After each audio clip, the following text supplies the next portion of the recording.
Le crédit social. Le crédit social est connu dans les grandes métropoles chinoises et il consiste à vous accorder des droits et des libertés ou à vous en restreindre selon votre comportement ou votre classe sociale.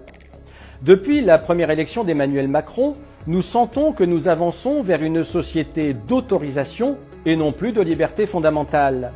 Rappelez-vous, durant la crise sanitaire de 2020, les citoyens étaient obligés de se signer une autorisation de sortie pour prendre l'air autour de chez eux, ou pire, de présenter un QR code pour fréquenter les lieux d'échanges sociaux, faisant ainsi la démonstration qu'ils s'étaient pliés aux instructions de l'État.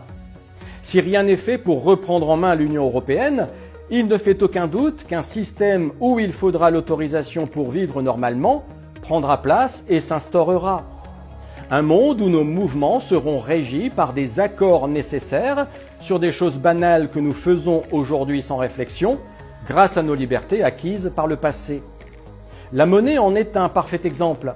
L'euro numérique est en développement et l'argent liquide, le cash, disparaîtra de plus en plus.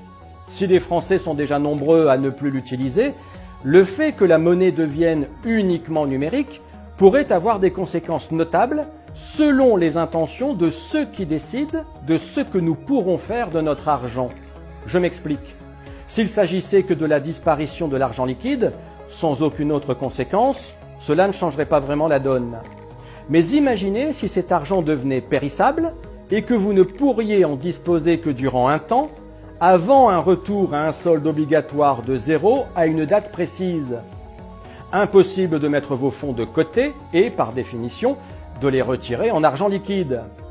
Imaginez que ces mêmes fonds soient dédiés à des dépenses spécifiques, vous restreignant à ne les utiliser que sur des achats de biens ou de services qui vous ont été autorisés, que l'État aura choisi pour vous selon ce que vous valez dans la société.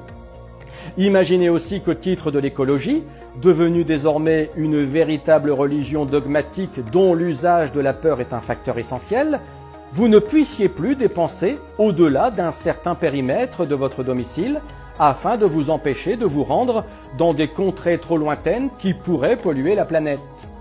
Péage, stations-service, restauration, etc. Vous ne pourrez plus régler car trop éloigné de votre domicile.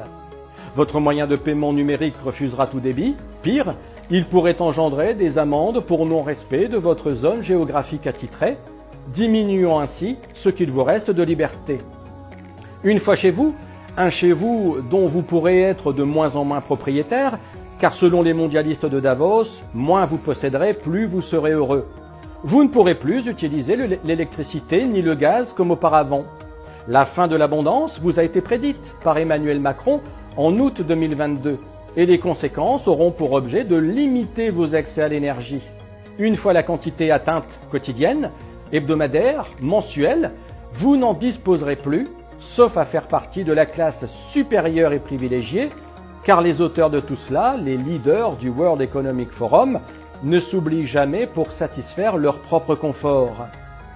À la pression psychologique dont on vous expliquera que c'est pour le bien de la planète, vous culpabilisant sans cesse de votre empreinte carbone, ce nouveau monde s'associera également à la pression sur la santé, avec de pseudo-risques sanitaires, où vos libertés d'antan ne pourront plus être les mêmes à l'avenir.